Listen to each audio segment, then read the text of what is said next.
What's going on, everybody? Thank y'all for tuning in, man. Sorry, it's I was making sure my phones were silenced. But it's a Sunday recap of the Juicebox Heroes podcast. I'm one of your hosts, PK. Dubon Fan Club President Chris. He's the real one now. Oh, Sweetie Bones yeah. Bryles. Sweetie Bones Yeah. Bryles in the house, fellas. How's y'all's weekend?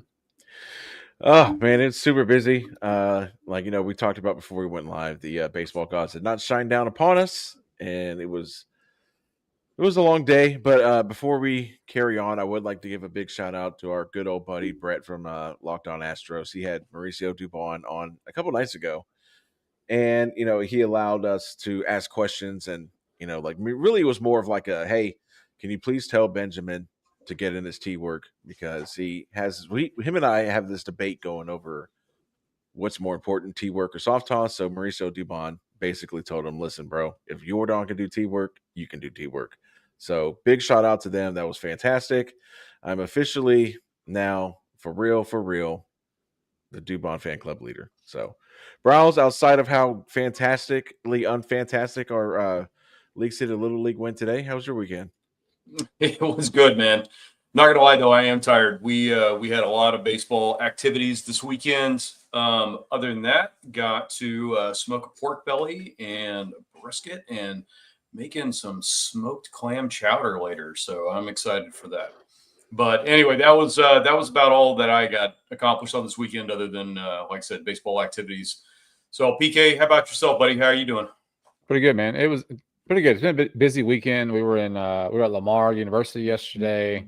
My mom's alma mater, UT Rio Grande, was playing Lamar. So we took her out there to watch it. Pretty cool experience. My uncle works for Lamar, so they got some pretty good tickets and, backstage access type stuff, right? Pretty cool. Today we'll watch some Little League baseball. So, well, not Little League, but 12-year-old select ball. Pretty cool. Weather was great. Yeah. So it's been a busy weekend. I'll tell you, I've been home for probably about 3 hours the entire weekend. So it was not so much a relaxing weekend as far as that is concerned. But that is all three of us. Yeah. But you know what? I mean, look, it's all good. Mom was happy. That's all that matters. So let's get into this thing, man. So we're on part 2 of our 4-part series for this, unfortunately, early off-season talk, right? Tonight we're going to hit some outfield talk. We've talked about the starting pitching on Thursday. Got in some really good points. I think we got some really good points in on Thursday about our starting pitching. The outfield, I mean, look, you can go down the list. I mean, several outfielding lineups that we had. Several lineups for different outfielders based on injuries. A lot of that based on injury. The biggest shock of the season was the fact that Altuve, coming out of spring, essentially was basically named your starting left fielder, right? There's a lot of debate about that, coming out of the spring, as far as really about how bad his defense at second base had been. And it's been on the decline. And then what were the expectations for Altuve in left field, coming out of spring, right? I would say, before we get into whole, everybody else, I mean, I would say it would about average, I would say, his overall play in left. Now, unfortunately, however you want to look at it, definitely unfortunate that Jordan missed so much time during the season that, Altuve ended up playing second, I feel like, more, right? And we had the young kids come out to play left, right? So let's start with that. Altuve coming out of spring at left field. Guys, what was your, our first take? We'll kind of do a quick recap, and then we'll get into all the players that ended up playing outfield for us. Yeah, I mean, it was kind of like, I don't want to say it was shocking, because I really didn't I didn't really think he did that, there was that much of a decline at him at second base. So I at first I kind of had like an issue, not really an issue, but it was just like, I'm trying to understand why this move was made. I do know that at that time they had just signed Brendan Rodgers to a minor league deal. I mean, but I feel that, you had Jordan coming out of spring training. I mean, I get it, but like I said, it wasn't terrible. I mean, from what Mauricio Dubon talked about a couple of nights ago, like, he was a super duper pro about it. Even the few times he made the mistakes, he was still had a fantastic attitude about making that transition to left field. I mean, so like me personally, I think he belongs at second base. But that's just me. Browse, what do you think? I've said the same thing the whole season. You put him at second base and you leave him there. He's a 2.8 WAR at second base, and for left field, he was negative 0.6. So that's not good, right? No, that's not what you want. So yeah, well, you leave him at second base, man. That's where he came up. That's what he knows. It's what he's the best at. I mean, there was no reason to move him at all. I don't understand the metrics or why they thought it's got to be something that we are not looking at. But anyway, for whatever reason, they thought the decline was at second base and the move to left field was necessary. I mean, I didn't agree with it, but I mean, we're just three guys on a podcast. We're not sitting here like trying to run a Major League Baseball organization. So whatever. But you know what? You brought it up, PK. He did get more games in at second base than he did at left field. Thank goodness. So at least somebody was starting to see, I guess, up in the front office that he's a much better second baseman. So, anyway, I really hope that they end up leaving him there for next season. And then I know this is an outfield episode, so I did not include him in any of my research for the stats coming up for the 2026 season or for anything that we had for this year because, like I said, he played more at second base than he did at left field. So anyway, PK, how about you, buddy? Yeah, I think it's probably mostly because you didn't address your outfield in the offseason. I mean, you didn't. You had. I mean, you didn't. You had Jake Myers. You had Jake Myers, right? DeZenzo, you were going to play out there, right? DeZenzo played good in the winter, and he played really good in winter ball coming into last season. So yeah, I think Chris, to touch on Chris's thing, they signed Brendan Rodgers. You were expecting, or at least hoping for, it was a low risk, high reward, signing with Brendan Rodgers. He was definitely low risk, very low reward. Got his jersey number stolen from Correa when he came back. I mean, it was not a good season for your boy, So Yeah. No, I mean, I think look, you try to just move some pieces around. It didn't work for Altuve left. Like Prowls, you said, we said, he played more time at second base this season. And it was evident by his splits. As we talked about during the season, his splits were a lot better when he was playing second base compared to left field. So I agree. 100%. Last thing on him, leave him at second going into 26. Let's get into the real outfield. Chris, how do you want to start this thing, man? Yeah, I mean, so part two of this epic, and I mean epic, 4-piece intro to the offseason. Man, just like the starting pitchers, I make the slide, and then we start talking, and I'm like, holy crap, I forgot like another 2 or 3 outfielders that who'd you forget this time? Played. I forgot Jacob Melton, which I mean, I think was kind of crazy. That'd be the one guy I'd forget. But like I said, also going into this season, you kind of roll the dice on Chas McCormick as well. Like you're hoping that maybe he could unlock, what 2023 was. But again, you had the underlining, thing of 2025 is you had all the injuries. You had Chas McCormick get hurt. You had Jake Myers get hurt twice. You had Yordan miss a massive chunk of the season. So there were times where we had outfielders that like it essentially was a AAA outfield. Like you had Cooper Hummel out there, Taylor Trammell out there, and then you'd sprinkle every now and then a Cam Smith or Jacob Melton, which is why you had to address the outfield, at the trade deadline. So we'll go ahead and I'm going to go ahead and put up the slide. Let's all just act like Jacob Melton's on that slide. So that's pretty much what we're. Yeah. So yeah. So we're looking at our potential outfield going into 2026 as of right now is going to be Cam Smith, Zach Cole, Jesus Sanchez, Jake Myers, Zach DeZenzo, Chas McCormick, Jacob Melton. Those are going to be your 1, 2, 3, 4, 5, 6, 7 guys. So kind of addressing this, kind of looking at it, I kind of feel like at least one of those guys is probably not going to be an Astro going into 2026. You have because I feel like you have more upside with guys like Zach Cole, Jacob Melton, and again, also too is like you also want to have depth down in Sugarland. But I feel like just looking at that group of people, I think the guy that's going to be the odd man out is probably going to be Chaz McCormick. Like I think he's probably going to get non-tendered, and you know what? And I'm not saying that as Chaz was terrible. Sometimes guys just need a change of scenery. I mean, look at JD Martinez. I mean, he had like 5 years where we just tried everything with JD Martinez, and then we release him. He gets picked up off waivers by Detroit and turns into a freaking league MVP. I mean, so I'm not saying Chaz will do that, but I just feel like you have way more upside with guys like Zach Cole. You have way more upside with Cam Smith, obviously. You have way more upside with um, Jacob Melton. But I mean, that's kind of like where we're at. I mean, so again, my question kind of going into this for you guys is going to be you're looking at this, this potential 7 guys. Do you think Chaz McCormick survives the first, like, I guess, the first cut of players going into the offseason? I And you think guys he go ahead and take it. does. I think he Okay. does. I just because of veteran status that he has out there.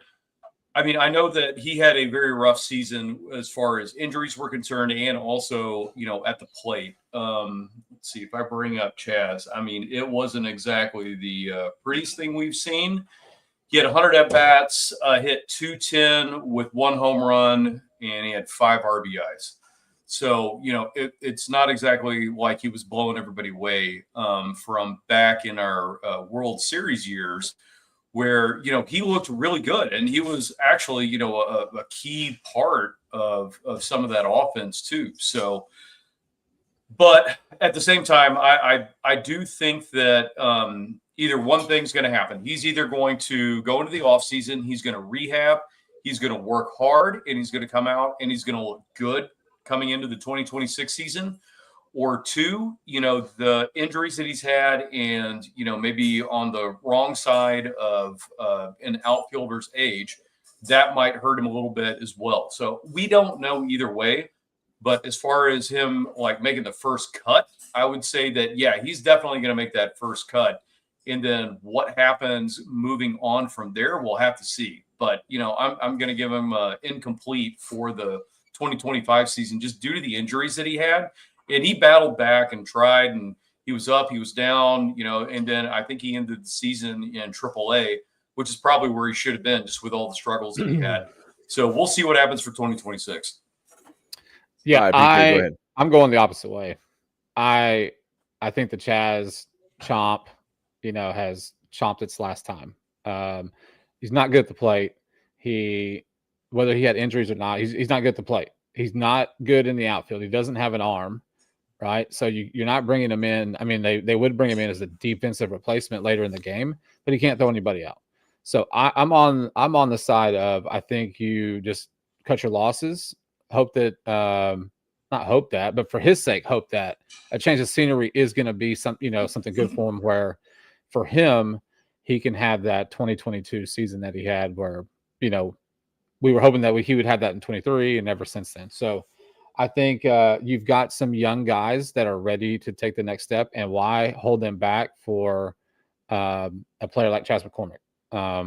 That's kind of how I feel. So I think with the way the season played out, I don't think Jim Crane is, I hope that he doesn't allow for this mediocrity, right? And that's what we had this season from our outfield play all the way around. I mean, really, so Agreed. I think Chaz's time has come to an end. Hope nothing but the best for him, but I think it's time to move on. So I don't think he makes a cut. All right. So my follow-up question to that, because like everything I've kind of read in, not, just articles. And again, I don't know how legit they are, is that like, honestly, like I really haven't heard too much about Chaz McCormick, but I have read from some places that it could be Jesus Sanchez that gets non-tendered. Saw that now. too.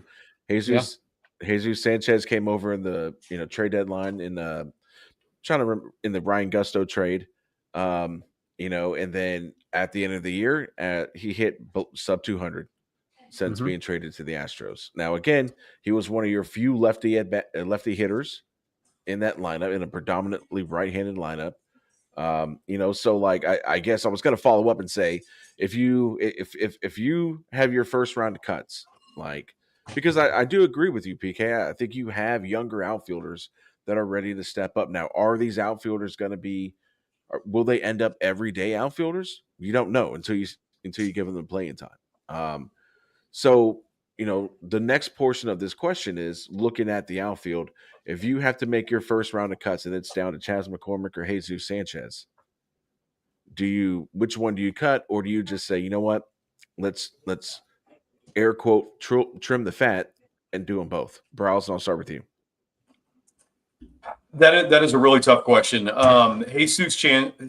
Jesus Sanchez, when he came over at the trade deadline, was kind of a shot in the arm for the Astros, and he looked really good to start off with. But man, did he struggle after that. If I remember correctly, there was like a 25-plus at-bat like drought where he couldn't have hit the broadside of a barn if he wanted to.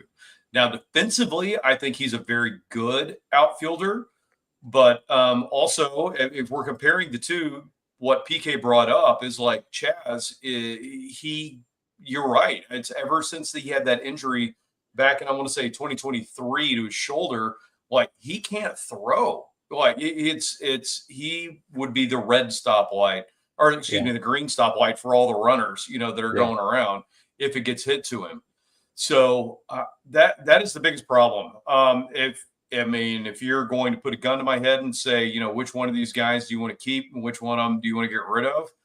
I mean, I guess Jesus Sanchez, just because he's probably got more upside in the future than Chas does at this very moment. But that's kind of where I am with that. I do like the fact, though, that, like I said, you have that veteran presence, at least, to put him in the late innings. And by the way, I don't know if he's a starter anymore or not. I don't think that he is, but I definitely think he could be that fourth outfielder that comes in off the bench and solidifies, your outfield all the way around, assuming that you don't have any injuries. So, yeah, if you got to put me to it, I'm going to say, probably keep Jesus Sanchez, and then Chas. I hate to say it, man, but in that you're 4B to the 4A. So sorry, buddy.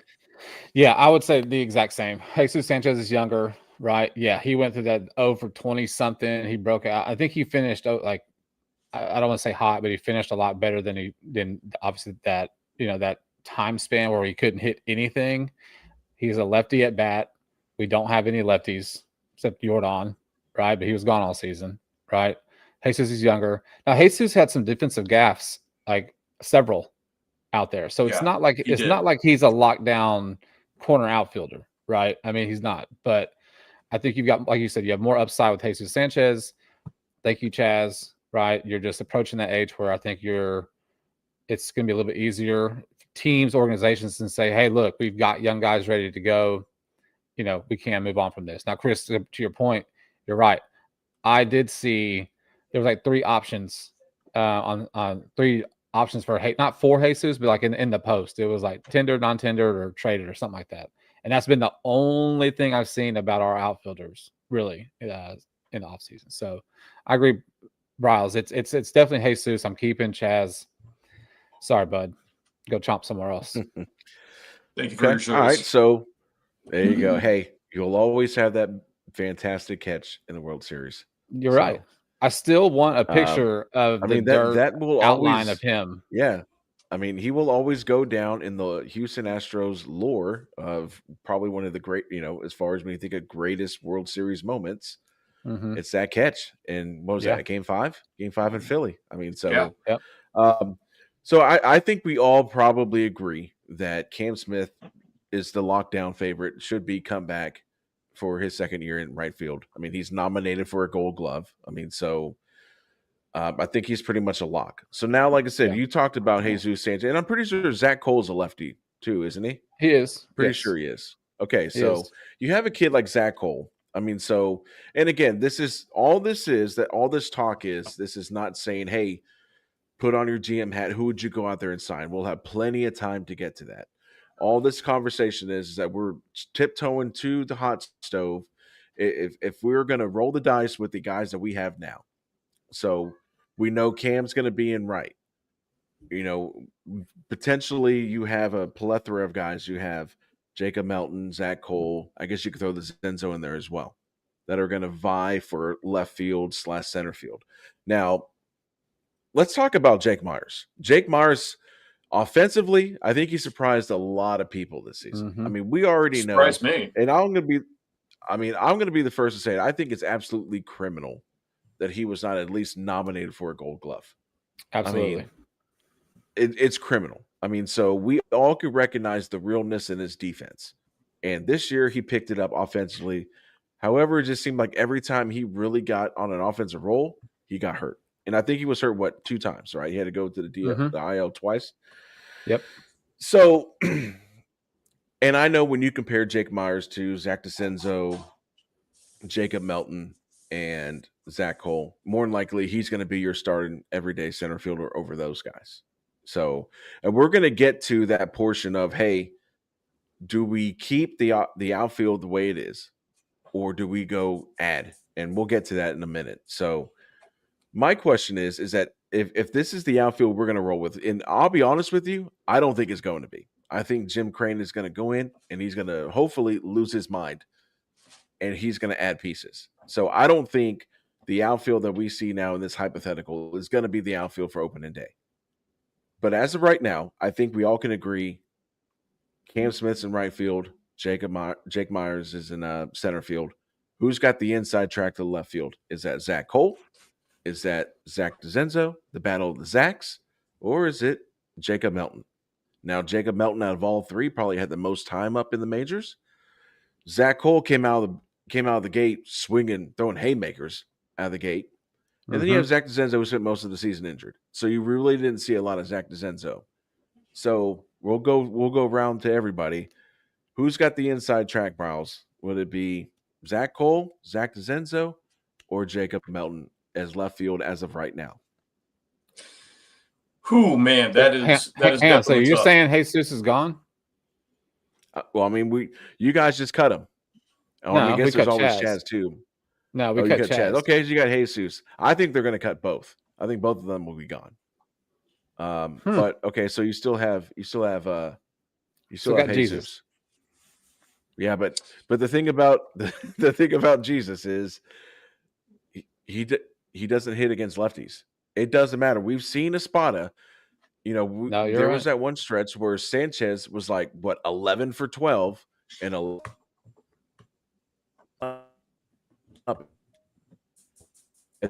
then the one he did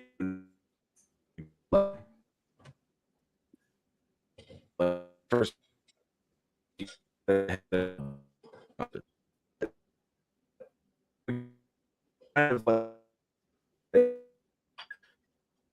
Jesus Sanchez is kind of limited of his numbers against lefties.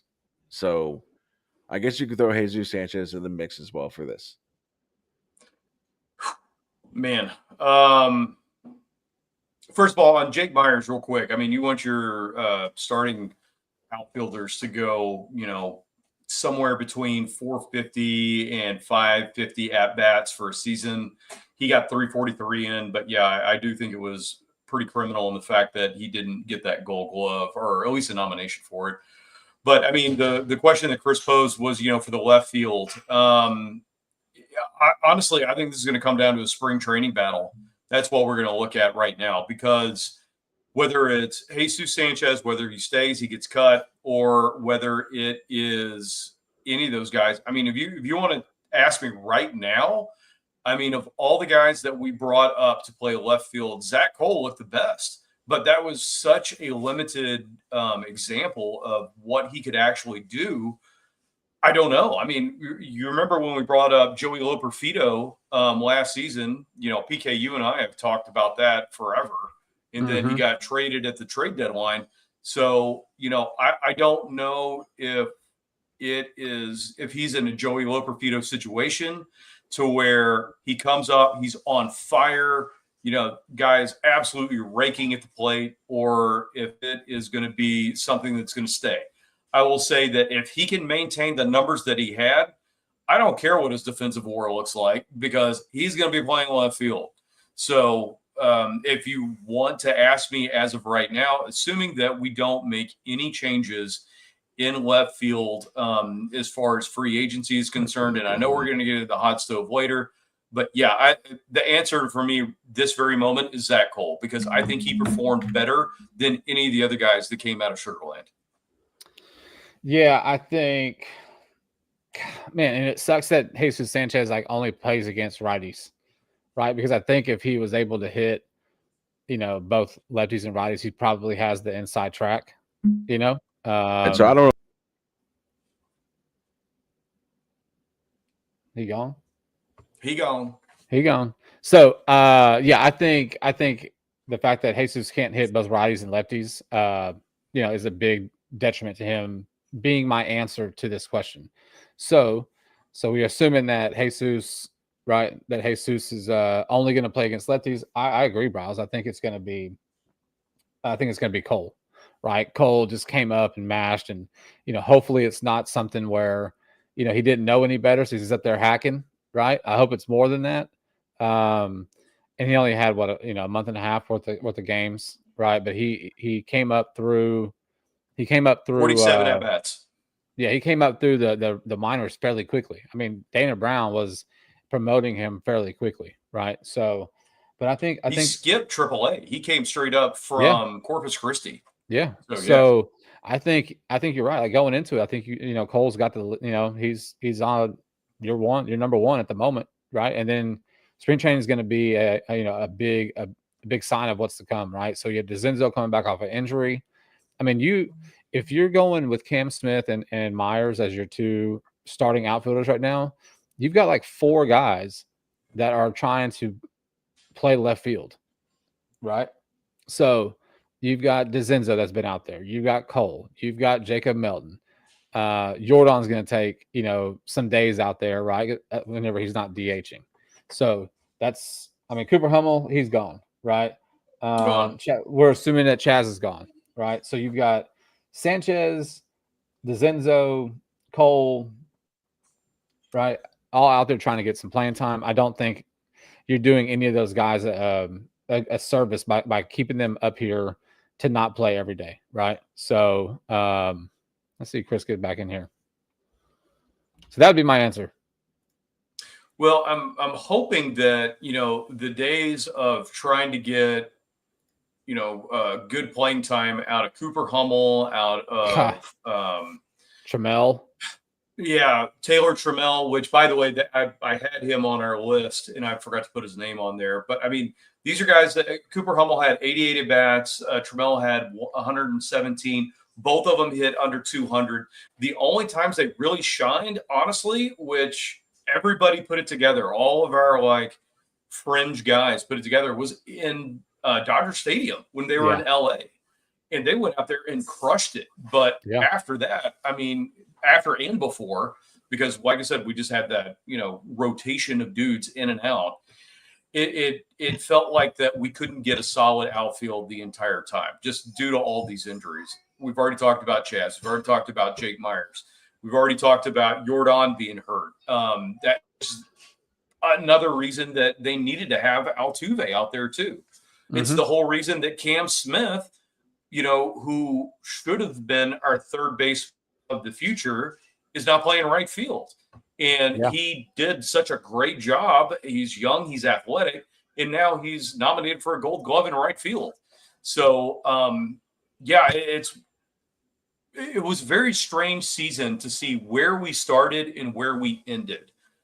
Because of the injuries to Isaac Paredes, we ended up going for Correa. We got him. So, and it's, Cam Smith is just locked in now at right field. Yeah. So, as far as the outfield is concerned, I think we've got it pretty solid, except for that left field position, like we've been talking about. That the whole thing with Zach Cole, I think he does have the advantage from the last thing that we've seen, but it was just such a small sample size of 47 at-bats that if he can replicate that through a whole season, 100%, dude. I'll take that every single day in left field. And the dude is fast too. So you want to talk about stolen bases and stuff like that? Yeah, give that to me. But we'll see what Jim Crane does. Like Chris was saying, so you got Jim Crane, Dana Brown. They're going to be thinking about what do we need, and I know a lot of that's going to be going to the pitching staff, which we're going to talk about later. Yeah. But if they do actually contribute, some of the wealth going into the outfield, who knows what they might actually be able to bring in. Yeah, I mean, yeah, that outfield, man. You touched on Cam Smith. I mean, look, Cam's probably not going to sniff third base for, hell, you've got Correa for 3 years. Okay, so I mean, you're not Cam won't be at third for a minute, and like you said, he moved out there because we didn't have anybody out there, right? I mean, once they made the trade with Chicago and brought Paredes over to third, I mean, no one expected Cam to have such a great spring like he had. You needed him on the roster. You needed, could you imagine not having Cam out and right? I mean, like, I know his offensive, absolutely not. His offensive stats are not like rookie of the year stuff, but all of his defensive, stats.